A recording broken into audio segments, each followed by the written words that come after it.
Chapter 53. It was a dark night, though the full moon rose as I left the enclosed lands, and passed out upon the marshes.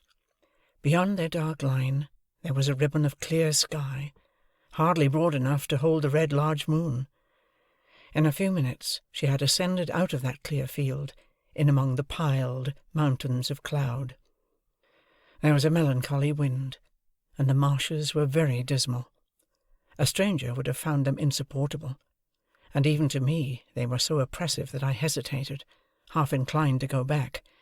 But I knew them well, and could have found my way on a far darker night, and had no excuse for returning, being there.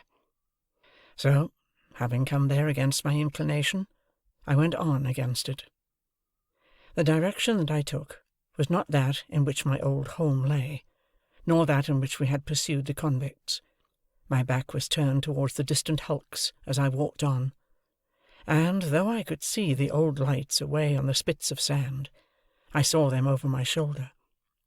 I knew the lime kiln as well as I knew the old battery, but they were miles apart, so that if a light had been burning at each point that night, there would have been a long strip of the blank horizon between the two bright specks.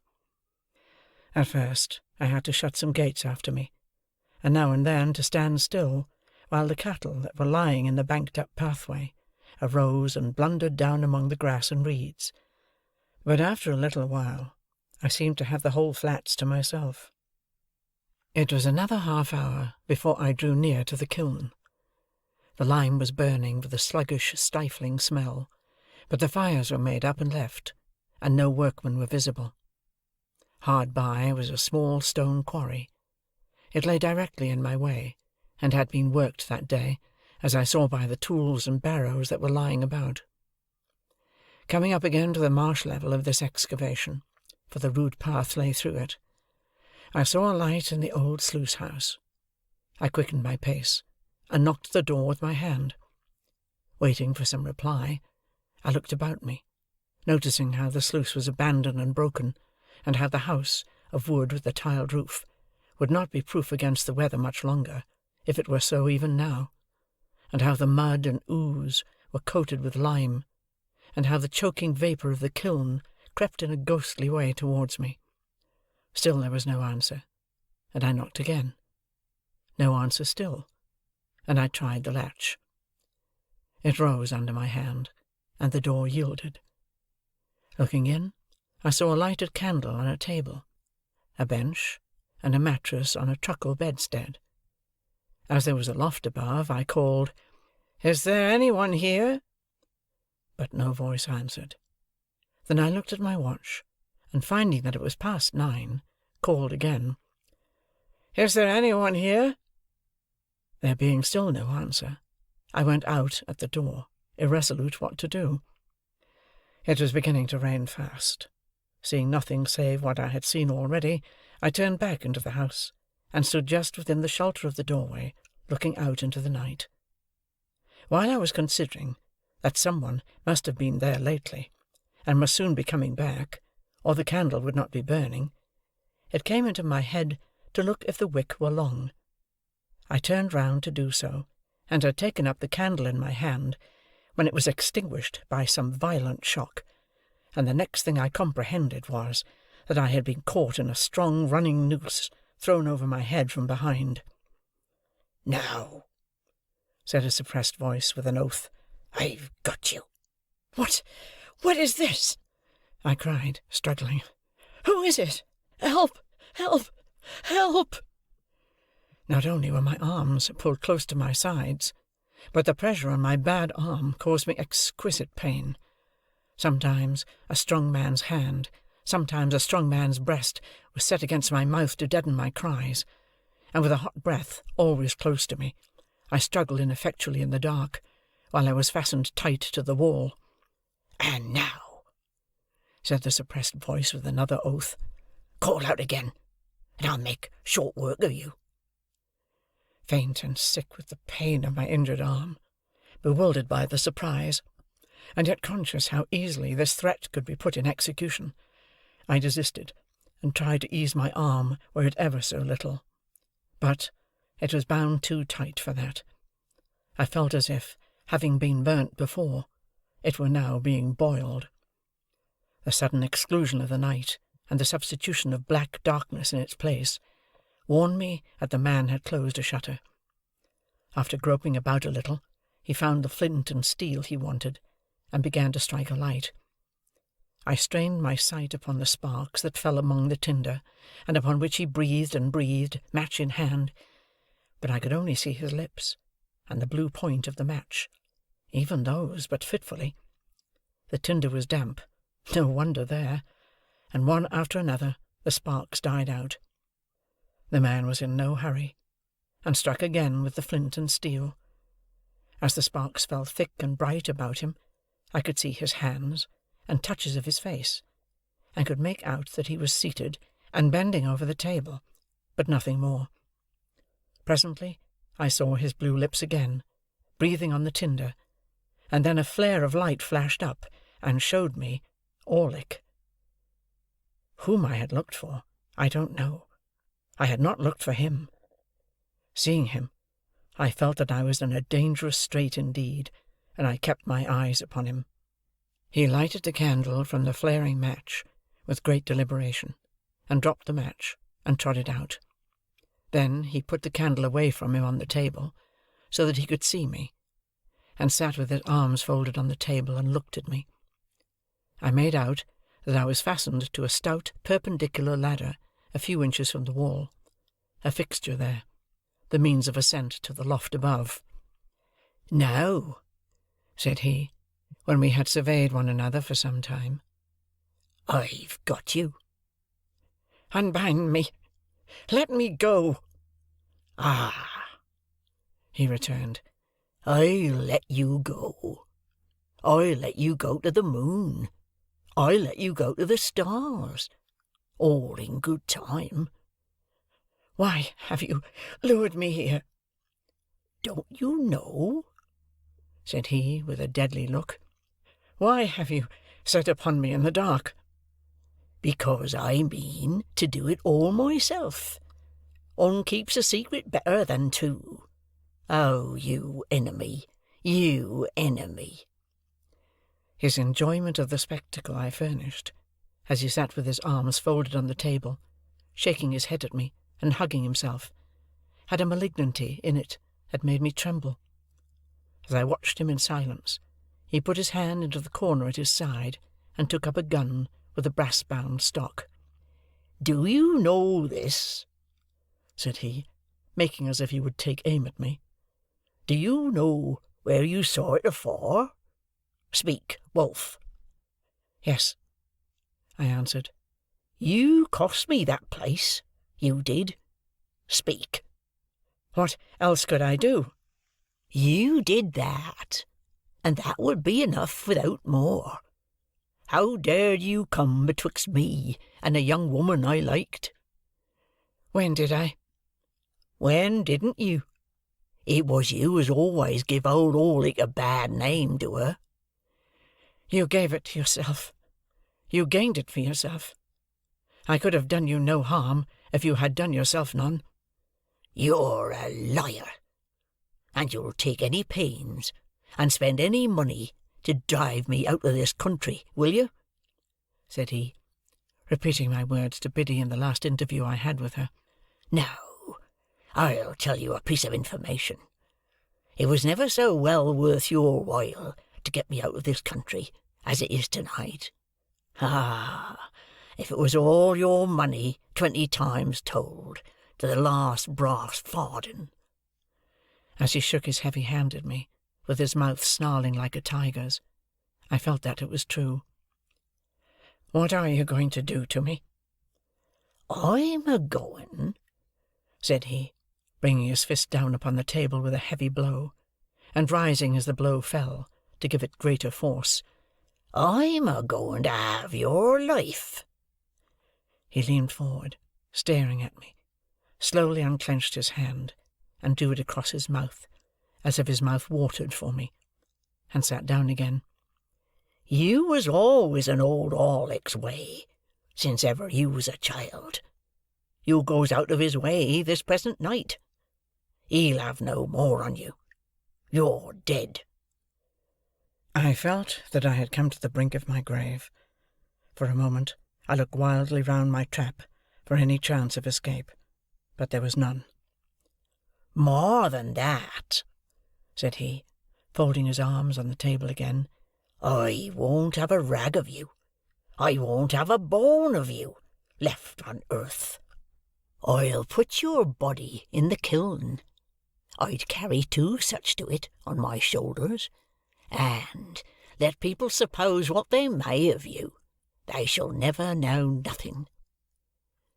My mind, with inconceivable rapidity, followed out all the consequences of such a death. Estella's father would believe I had deserted him, would be taken, would die accusing me. Even Herbert would doubt me, when he compared the letter I had left for him, with the fact that I had called at Miss Havisham's gate for only a moment. Joe and Biddy would never know how sorry I had been that night. None would ever know what I had suffered, how true I had meant to be, what an agony I had passed through. The death close before me was terrible, but far more terrible than death was the dread of being misremembered after death. And so quick were my thoughts that I saw myself despised by unborn generations, Estella's children, and their children, while the wretch's words were yet on his lips. "Now, wolf," said he, "afore I kill you like any other beast, which is what I mean to do, and what I have tied you up for, I'll have a good look at you, and a good goad at you. Oh, you enemy!" It had passed through my thoughts to cry out for help again, though few could know better than I the solitary nature of the spot and the hopelessness of aid. But as he sat gloating over me, I was supported by a scornful detestation of him that sealed my lips. Above all things, I resolved that I would not entreat him, and that I would die making some last poor resistance to him.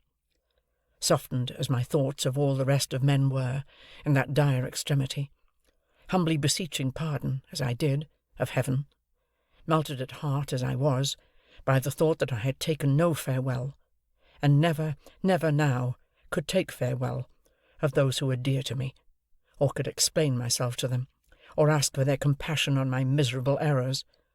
Still, if I could have killed him, even in dying, I would have done it. He had been drinking, and his eyes were red and bloodshot. Around his neck was slung a tin bottle, as I had often seen his meat and drink slung about him in other days. He brought the bottle to his lips, and took a fiery drink from it, and I smelt the strong spirits that I saw flash into his face. "Wolf," said he, folding his arms again, "old Orlick's a-going to tell you something. It was you as did for your shrew sister." Again my mind, with its former inconceivable rapidity, had exhausted the whole subject of the attack upon my sister, her illness, and her death, before his slow and hesitating speech had formed these words. "It was you, villain," said I. "I tell you, it was your doing. I tell you it was done through you," he retorted, catching up the gun and making a blow with the stock at the vacant air between us. "I come upon her from behind, as I come upon you tonight. I give it her. I left her for dead, and if there had been a lime kiln as nigh her, as there is now nigh you, she shouldn't have come to life again. But it warn't old Orlick as did it. It was you. You was favoured, and he was bullied and beat. Old Orlick, bullied and beat, eh? Now you pays for it. You done it. Now you pays for it." He drank again, and became more ferocious. I saw by his tilting of the bottle that there was no great quantity left in it. I distinctly understood that he was working himself up with its contents to make an end of me. I knew that every drop it held was a drop of my life. I knew that when I was changed into a part of the vapour that had crept towards me but a little while before, like my own warning ghost, he would do, as he had done in my sister's case, make all haste to the town, and be seen slouching about there, drinking at the alehouses. My rapid mind pursued him to the town, made a picture of the street with him in it, and contrasted its lights and life with the lonely marsh and the white vapour creeping over it, into which I should have dissolved. It was not only that I could have summed up years and years and years while he said a dozen words, but that what he did say presented pictures to me, and not mere words. In the excited and exalted state of my brain, I could not think of a place without seeing it, or of persons without seeing them. It is impossible to overstate the vividness of these images, and yet I was so intent, all the time, upon him himself, who would not be intent on the tiger crouching to spring, that I knew of the slightest action of his fingers. When he had drunk this second time, he rose from the bench on which he sat, and pushed the table aside. Then he took up the candle, and shading it with his murderous hand, so as to throw its light on me, stood before me, looking at me, and enjoying the sight. "Wolf, I'll tell you something more. It was old Orlick as you tumbled over on your stairs that night." I saw the staircase with its extinguished lamps. I saw the shadows of the heavy stair-rails thrown by the watchman's lantern on the wall. I saw the rooms that I was never to see again, here a door half open, there a door closed, all the articles of furniture around. "And why was old Orlick there? I'll tell you something more, Wolf. You and her have pretty well hunted me out of this country, so far as getting a easy living in it goes, and I took up with new companions and new masters. Some of them writes my letters when I wants 'em wrote. Do you mind? Writes my letters, Wolf. They writes 50 hands. They're not like sneaking you, as writes but one. I've had a firm mind, and a firm will, to have your life since you was down here at your sister's burying. I han't seen a way to get you safe, and I've looked after you to know your ins and outs. For, says old Orlick to himself, somehow or another, I'll have him. What? When I looks for you, I finds your Uncle Provis, eh?" Mill Pond Bank, and Chinks's Basin, and the old green copper rope-walk, all so clear and plain. Provis in his rooms, the signal whose use was over. Pretty Clara, the good motherly woman, old Bill Barley on his back, all drifting by, as on the swift stream of my life fast running out to sea. "You with a uncle, too? Why, I knowed you at Gargery's when you was so small a wolf that I could have took your weazen betwixt this finger and thumb, and chucked you away dead, as I'd thoughts o' doing odd times, when I see you loitering amongst the pollards on a Sunday. And you hadn't found no uncles then. No, not you. But when old Orlick come for to hear that your Uncle Provis had most like wore the leg iron what old Orlick had picked up, filed asunder on these meshes ever so many years ago, and what he kept by him till he dropped your sister with it, like a bullock, as he means to drop you. Hey?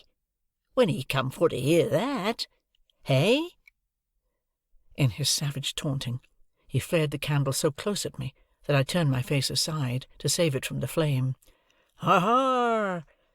he cried, laughing after doing it again. "The burnt child dreads the fire. Old Orlick knowed you was burnt. Old Orlick knowed you were smuggling your Uncle Provis away. Old Orlick's a match for you, and knowed you'd come tonight. Now I'll tell you something more, Wolf, and this ends it. There's them that's as good a match for your Uncle Provis as old Orlick has been for you. Let him wear them when he's lost his nevy. Let him wear them when no man can't find a rag of his dear relation's clothes, nor yet a bone of his body. There's them that can't, and that won't, have Magwitch. Yes, I know the name. Alive in the same land with them, and that's had such sure information of him when he was alive in another land, as that he couldn't and shouldn't leave it unbeknown and put them in danger. Perhaps it's them that writes 50 hands, and that's not like sneaking you as writes but one. Where, Compayson, Magwitch, and the gallows?" He flared the candle at me again, smoking my face and hair, and for an instant blinding me, and turned his powerful back as he replaced the light on the table. I had thought a prayer, and had been with Joe and Biddy and Herbert, before he turned towards me again. There was a clear space of a few feet between the table and the opposite wall. Within this space he now slouched backwards and forwards. His great strength seemed to sit stronger upon him than ever before, as he did this with his hands hanging loose and heavy at his sides, and with his eyes scowling at me. I had no grain of hope left. Wild as my inward hurry was, and wonderful the force of the pictures that rushed by me instead of thoughts, I could yet clearly understand that unless he had resolved that I was within a few moments of surely perishing out of all human knowledge, he would never have told me what he had told. Of a sudden he stopped, took the cork out of his bottle, and tossed it away. Light as it was, I heard it fall like a plummet. He swallowed slowly, tilting up the bottle by little and little, and now he looked at me no more. The last few drops of liquor he poured into the palm of his hand, and licked up. Then, with a sudden hurry of violence and swearing horribly, he threw the bottle from him, and stooped, and I saw in his hand a stone hammer with a long heavy handle. The resolution I had made did not desert me, for, without uttering one vain word of appeal to him, I shouted out with all my might, and struggled with all my might. It was only my head and my legs that I could move, but to that extent I struggled with all the force, until then unknown, that was within me. In the same instant I heard responsive shouts, saw figures and a gleam of light dash in at the door, heard voices in tumult, and saw Orlick emerge from a struggle of men, as if it were tumbling water, clear the table at a leap, and fly out into the night. After a blank, I found that I was lying unbound, on the floor, in the same place, with my head on someone's knee. My eyes were fixed on the ladder against the wall, when I came to myself, had opened on it before my mind saw it, and thus, as I recovered consciousness, I knew that I was in the place where I had lost it. Too indifferent at first, even to look round and ascertain who supported me, I was lying looking at the ladder, when there came between me and it a face, the face of Trabb's boy. "I think he's all right," said Trabb's boy, in a sober voice, "but ain't he just pale, though?" At these words, the face of him who supported me looked over into mine, and I saw my supporter to be Herbert. Great Heaven! "Softly," said Herbert. "Gently, Handel.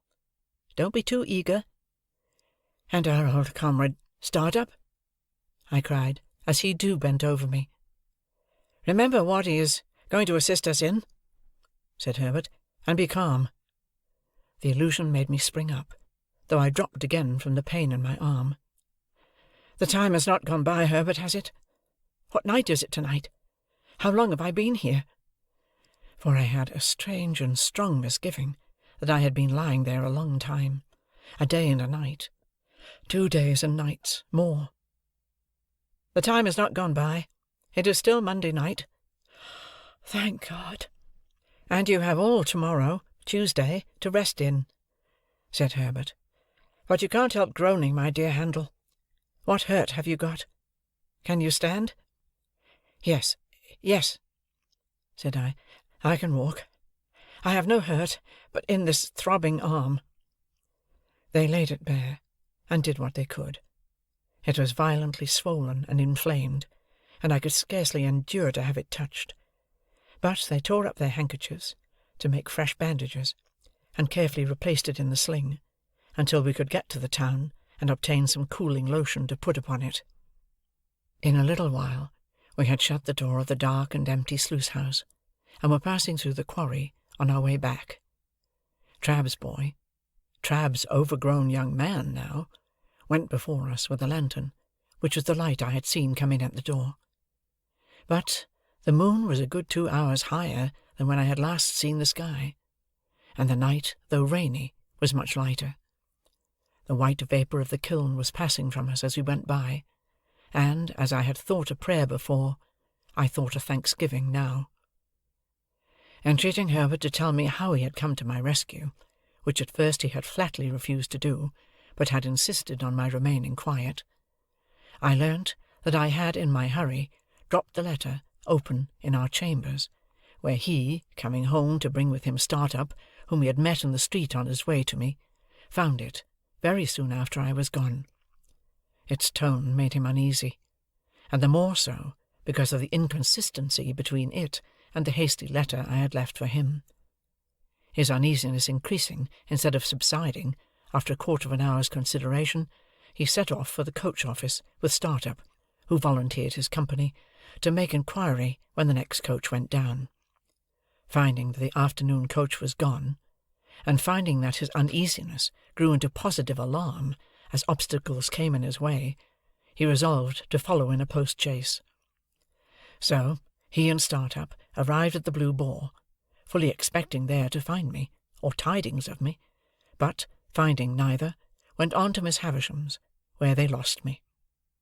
Hereupon they went back to the hotel, doubtless at about the time when I was hearing the popular local version of my own story, to refresh themselves, and to get someone to guide them out upon the marshes.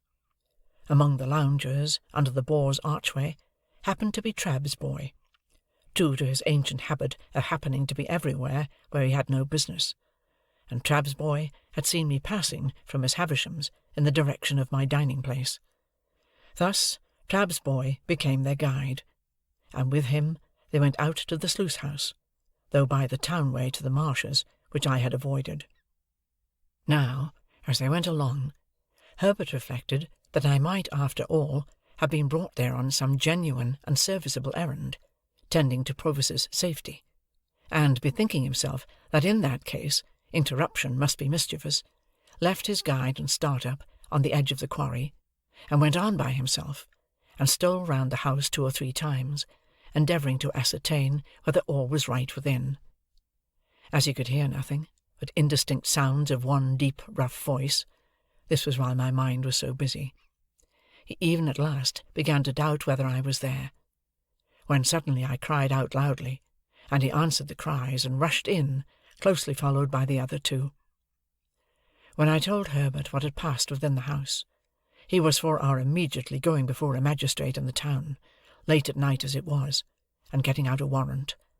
But I had already considered that such a course, by detaining us there, or binding us to come back, might be fatal to Provis. There was no gainsaying this difficulty, and we relinquished all thoughts of pursuing Orlick at that time.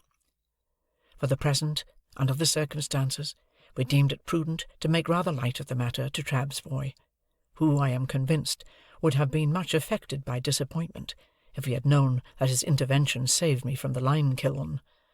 Not that Trabb's boy was of a malignant nature, but that he had too much spare vivacity, and it was in his constitution to want variety and excitement at anybody's expense. When we parted, I presented him with 2 guineas, which seemed to meet his views, and told him that I was very sorry ever to have had an ill opinion of him, which made no impression on him at all.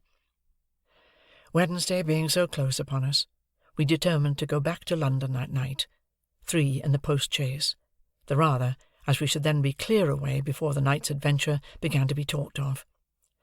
Herbert got a large bottle of stuff for my arm, and by dint of having this stuff dropped over it all the night through, I was just able to bear its pain on the journey. It was daylight when we reached the Temple, and I went at once to bed, and lay in bed all day. My terror, as I lay there, of falling ill and being unfitted for tomorrow, was so besetting that I wonder it did not disable me of itself. It would have done so, pretty surely, in conjunction with the mental wear and tear I had suffered, but for the unnatural strain upon me that tomorrow was. So anxiously looked forward to, charged with such consequences, its result so impenetrably hidden, though so near. No precaution could have been more obvious than our refraining from communication with him that day, yet this again increased my restlessness. I started at every footstep and every sound, believing that he was discovered and taken, and this was the messenger to tell me so. I persuaded myself that I knew he was taken, that there was something more upon my mind than a fear or a presentiment, that the fact had occurred, and I had a mysterious knowledge of it. As the day wore on, and no ill news came, as the day closed in and darkness fell, my overshadowing dread of being disabled by illness before tomorrow morning altogether mastered me. My burning arm throbbed, and my burning head throbbed, and I fancied I was beginning to wander. I counted up to high numbers, to make sure of myself, and repeated passages that I knew in prose and verse. It happened sometimes that in the mere escape of a fatigued mind, I dozed for some moments or forgot. Then I would say to myself with a start, "Now it has come. I am turning delirious." They kept me very quiet all day, and kept my arm constantly dressed, and gave me cooling drinks. Whenever I fell asleep, I awoke with the notion I had had in the sluice house, that a long time had elapsed, and the opportunity to save him was gone. About midnight I got out of bed and went to Herbert, with the conviction that I had been asleep for 24 hours, and that Wednesday was past. It was the last self-exhausting effort of my fretfulness, for after that I slept soundly. Wednesday morning was dawning when I looked out of window. The winking lights upon the bridges were already pale. The coming sun was like a marsh of fire on the horizon. The river, still dark and mysterious, was spanned by bridges that were turning coldly grey, with here and there at top a warm touch from the burning in the sky. As I looked along the clustered roofs, with church towers and spires shooting into the unusually clear air, the sun rose up, and a veil seemed to be drawn from the river, and millions of sparkles burst out upon its waters. From me, too, a veil seemed to be drawn, and I felt strong and well. Herbert lay asleep in his bed, and our old fellow-student lay asleep on the sofa. I could not dress myself without help, but I made up the fire, which was still burning, and got some coffee ready for them. In good time, they too started up strong and well, and we admitted the sharp morning air at the windows, and looked at the tide that was still flowing towards us. "When it turns at 9 o'clock," said Herbert cheerfully, "look out for us, and stand ready, you over there at Mill Pond Bank.